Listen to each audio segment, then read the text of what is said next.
RJ kids. કાલિયા નાગનું ઝેર. એક દિવસ કાલિયા નામનો વિશાળ મહાકાય નાગ યમુના નદીના પાણીમાં તરતો તરતો આવી જાય છે. આવતાની સાથે જ એ પાણીમાં પોતાનું ઝેર ભેળવી દે છે. પાણીના બધા જીવો તડપી તડપીને મરવા લાગે છે. આ વાત ગામનો એક ગોવાળિયો જોઈ જાય છે અને એ પોતાની ગાયને પાણીમાંથી બહાર કાઢીને દોડતા દોડતા નંદ બાબા પાસે આવે છે અને કહે છે, નંદ બાબા, મોટું અનર્થ થઈ ગયું છે. આપણી યમુના નદીમાં એક વિશાળ મહાકાય જીવ આવી ગયો છે, જે એક મોટા સાપની જેમ દેખાય છે. યમુના નદીના પાણીમાં પોતાનું ઝેર ભેળવી દીધું છે એણે. મારી ગાયોને બચાવી લો બાબા. મારી પાસે કમાઈનું બીજું કોઈ સાધન કે રસ્તો એ નથી. જો ગાયોને કંઈ થઈ ગયું તો મારા અને મારા પરિવારનું ગુજરાન કેવી રીતે ચાલશે? અરે, આ તો બહુ ચિંતાની વાત છે. બધા ગામવાળાઓને સૂચના આપી દો કે કોઈ પણ વ્યક્તિ યમુના નદીનું પાણી ના પીવે. બધા ગામવાળાઓને કહી દો કે પોતાના જાનવરો અને બાળકોને પાણીથી દૂર રાખી ઘરડા લોકોને પણ દૂર રહેવાનું કહી દો. કોઈ પણ નદીની પાસે ના જાય ત્યાર સુધી હું આ સમસ્યાનો કોઈ ઉપાય કાઢું છું. યમુના નદીમાં કોઈ નહીં જાય. છેવટે આપણા વૃંદાવનના બધા પશુ પ્રાણીઓ અને માનવ જીવનનો સવાલ છે. આપણે ગામને બચાવવું જ પડશે. સેવકો જઈને તરત જ આ સૂચના આખા ગામમાં પહોંચાડી દો. નંદ બાબાનો સેવક આખા ગામમાં જઈને ઢંઢેરો પીટીને આ સૂચના બધાને આપે છે. બાળકૃષ્ણ પણ આ સૂચના સાંભળે છે અને એમને ખબર પડી જાય છે કે ચોક્કસ આ કોઈની ચાલ છે. કોઈ તો છે જે વૃંદાવનવાસીઓના જીવનમાં જોખમ ઊભું કરી રહ્યું છે. એટલે એ જાણી જોઈને પોતાના મિત્રોને કહે છે, અરે મધુ, ચાલને આજે ગિલ્લી દંડાની રમત રમીએ આપણે. યમુનાના તટ પર બહુ મજા આવશે. હા હા, કેમ નહીં, આપણે બધા મળીને જઈએ અને ત્યાં ગિલ્લી દંડાની રમત રમીશું. પણ પહેલો વારો મારો હશે. ગિલ્લી દંડાની રમત સૌથી પહેલા હું જ રમીશ. કૃષ્ણ, આજે તો હું મન ભરીને તરવા માંગુ છું. હું તારી સાથે ગિલ્લી દંડો તો રમીશ જ, પણ મારી એક શરત પણ છે કે આ રમત પતી ગયા પછી હું મન ભરીને તરવા માંગુ છું યમુનાના પાણીમાં. જો મંજૂર હોય તો જ હું તમારી સાથે આવીશ. હા બાબા હા, મને તમારા બધા મિત્રોની શરત મંજૂર છે. પહેલા ચાલો તો ખરા, આપણને ગિલ્લી દંડાની રમત રમવામાં મોડું થઈ રહ્યું છે. ઉભો રે કૃષ્ણ, તે સૂચના નથી સાંભળી કે નદીમાં એક વિશાળ જીવ આવ્યો છે, જેણે આવતા જ પાણીમાં પોતાનું ઝેર ભેળવી દીધું છે. યમુના નદીના કિનારે જવું બહુ જોખમી છે કાન્હા. નંદ બાબા આપણા પર ગુસ્સો કરશે. આપણે ત્યાં ન જવું જોઈએ. કૃષ્ણ મધુની તરફ ઇશારો કરીને કહે છે, શું સૂચના? મેં તો આવી કોઈ સૂચના નથી સાંભળી. મધુ, શું તે કોઈ સૂચના સાંભળી છે? કૃષ્ણ જાણી જોઈને સૂચના ના સાંભળવાનું નાટક કરે છે અને બલરામને પણ યમુનાના તટ પર જવા માટે મનાવી લે છે. બધા મિત્રો મળીને યમુનાના તટ પર જાય છે. ગિલ્લી દંડાની રમત શરૂ થઈ જાય છે. કૃષ્ણનો મિત્ર દંડાથી ગિલ્લીને મારે છે. કૃષ્ણનો વારો આવે છે. જોજો, સૌથી ઊંચી ગિલ્લી તો મારી જશે. એટલી જોરથી ગિલ્લી મારીશ. કૃષ્ણ દંડો હાથમાં લઈને જાણી જોઈને જોરથી ગિલ્લી પર પ્રહાર કરે છે, જેથી એ ગિલ્લી જઈને યમુનાના પાણીમાં પડી જાય.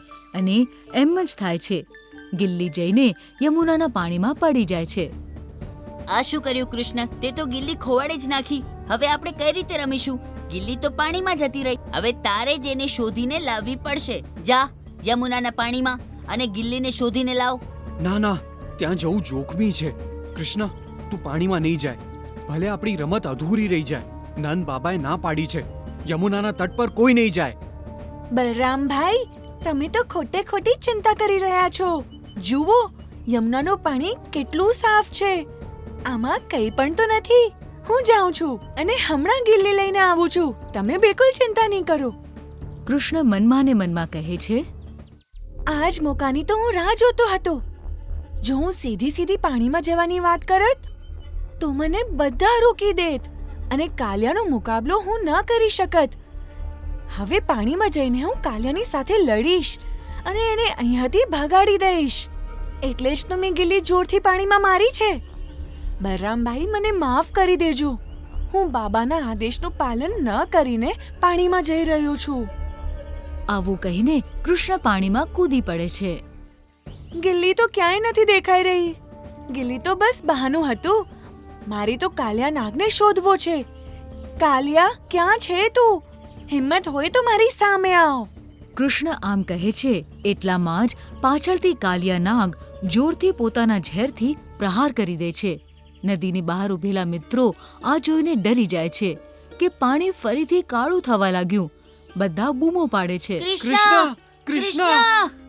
બધા બાળકો ગામવાળાઓની પાસે જાય છે અને કૃષ્ણને બચાવવાની વિનંતી કરે છે. અચ્છા, તો તું છે કાલિયા નાગ. તું અહીંયા યમુના નદીમાં શું કરી રહ્યો છે? હું તને આદેશ આપું છું કે યમુના નદી છોડીને તરત અહીંયાથી નીકળી જા. તું આટલો નાનકડો છોકરો અને મને જવા માટે કહી રહ્યો છે? તને ખબર નથી, તે પોતાના મૃત્યુને આહ્વાન આપ્યું છે. મારા ઝેરમાં એટલી તાકાત છે કે તને હું તારી આજ ધમકીઓથી પાણીમાં નથી મારી ડરતો. નાખશે. જોઈએ તો મુકાબલો કરી જો. કાલિયા નાગ ફરીથી એકવાર જોરથી પોતાનો ફણ ફેલાવે છે અને કૃષ્ણ એના ઝેરના પ્રહારથી બચી જાય છે. કાળિયા કૃષ્ણનો પીછો કરવા લાગે છે અને કૃષ્ણ એની આગળ આગળ ભાગવા લાગે છે. કૃષ્ણ કાલિયાની પકડમાં નથી આવતો. આ જોઈને કાલિયાનો ગુસ્સો વધી જાય છે. એ પળવારમાં જ કૃષ્ણને પોતાની લપેટમાં લઈ લે છે અને કૃષ્ણને વીંટાળીને એને પોતાના આખા શરીરમાં જકડી લે છે અને ફણ ફેલાવીને ઊભો રહી જાય છે. જોયું? મેં કીધું તું ને, તું સાધારણ બાળક મારા પ્રહારથી નહીં બચી શકે. હવે તને કોણ બચાવશે? એટલામાં બધા ગામવાળા નંદબાબા, યશોદા માતા યમુનાના તટ પર આવી જાય છે. બધા કૃષ્ણના નામની બૂમો પાડવા લાગે છે. કોઈ મારા કૃષ્ણને બચાવો! કોઈ મારા કૃષ્ણને બચાવો! એ વિશાળ મહાકાય નાગ કૃષ્ણને મારી નાખશે. મેં બધાને કીધું હતું ને કે કોઈ પણ બાળકો, મોટા, ઘરડા યમુના નદીના કિનારે નહીં આવે. કૃષ્ણ પાણીમાં ગયો જ કેવી રીતે? બાબા, અમે તો ગિલ્લી દંડો રમવા ગયા હતા અને કૃષ્ણએ ગિલ્લીને પાણીની તરફ ફેંકી અને પછી એ નદીમાં કૂદી ગયો ગિલ્લી કાઢવા માટે. કૃષ્ણ પાણીમાં ઉતરી ગયો હતો. અમને થોડી ખબર હતી કે એમાં વિશાળ નાગ છે. હવે કૃષ્ણનું શું થશે? અહીંયા કૃષ્ણ સંપૂર્ણ તાકાત લગાડીને કાલિયાના જકડાયેલા શરીરથી બચીને ફરીથી બહાર નીકળે છે. કાલિયા નાગ ફરીથી એકવાર જોરથી કૃષ્ણ પર ઝેરનો પ્રહાર કરે છે. પછી કૃષ્ણ કાલિયાની પાછળથી આવીને એના માથા પર નાચવા લાગે છે.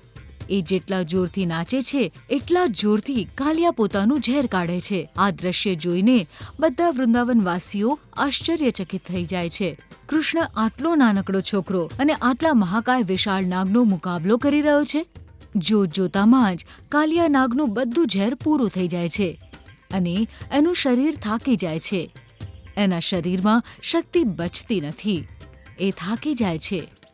જ્યારે કૃષ્ણ એને એક પળમાં જ મારવાના હોય છે ત્યારે એની બંને પત્નીઓ નાગ સ્વરૂપમાં આવીને કૃષ્ણને કહે છે, હે ભગવંત, અમને માફ કરી દો. આમના પર દયા કરો. આમને આમના ઝેર પર અભિમાન થઈ ગયું હતું અને આમના પર ગરુડજીની નજર હતી. એ ગમે તે સમયે અમને મારી નાખવાના હતા. એટલા માટે અમને યમુના નદીનો આશરો લેવો પડ્યો. પોતાના અહંકારમાં આંધળા થઈ ગયા હતા, પણ હવે આમની આંખો ખુલી ગઈ છે. કાલિયા, હું તને માફ કરી દઈશ, પણ તારે મને એક વચન આપવું પડશે કે આજે જ અમારી યમુના નદીને છોડીને મોટા વિશાળ મહાસાગરમાં જતો રહીશ. આ જગ્યા તારા રહેવા માટે નથી. આ પશુ પક્ષી પ્રાણીઓ માટે છે, વૃંદાવનવાસીઓ માટે છે. અને વૃંદાવનવાસીઓ માટે તારું અહીંયા રહેવું યોગ્ય નથી. આ મારો આદેશ છે કે તું આ નદી છોડીને મહાસાગરમાં જતો રહે. ભગવાન, અમે સાગરમાં તો જતા રહીશું, પણ એ ગરુડથી અમને કોણ બચાવશે? એ વિશાળ મહાસાગરમાં આમની રક્ષા કોણ કરશે? આમનું તો ઝેર પણ પૂરું થઈ ગયું છે. આ પોતાની રક્ષા કેવી રીતે કરશે? એની ચિંતા તમે નહીં કરો. જ્યારે જ્યારે ગરુડ આના પર આક્રમણ કરવા આવશે, આના માથા પર મારા પગના નિશાન જોઈને પાછળ હટી જશે. એ ત્યાર સુધી આના પર હુમલો નહીં કરી શકે જ્યાર સુધી મારા પગના નિશાન આના માથા પર છે. કૃષ્ણના આમ કહેતા જ વિશાળ મહાકાય કાલિય નાગ અને એની બંને પત્નીઓ યમુના નદી છોડીને વિશાળ મહાસાગરમાં જતા રહે છે. બધા મિત્રો કૃષ્ણનો જય જયકાર કરે છે. યમુનાનું પાણી શુદ્ધ થઈ જાય છે. બધા લોકો ફરીથી પ્રસન્ન થઈ જાય છે. આની સાથે જ કૃષ્ણને કારણે આખું વૃંદાવન ફરી એકવાર સુખી થઈ જાય છે. આ વાર્તામાંથી આપણને બોધ મળે છે કે જ્યાં ભગવાન જાતે વસે છે ત્યાં ખરાબ શક્તિઓનો વાસ ક્યારેય નથી હોઈ શકતો.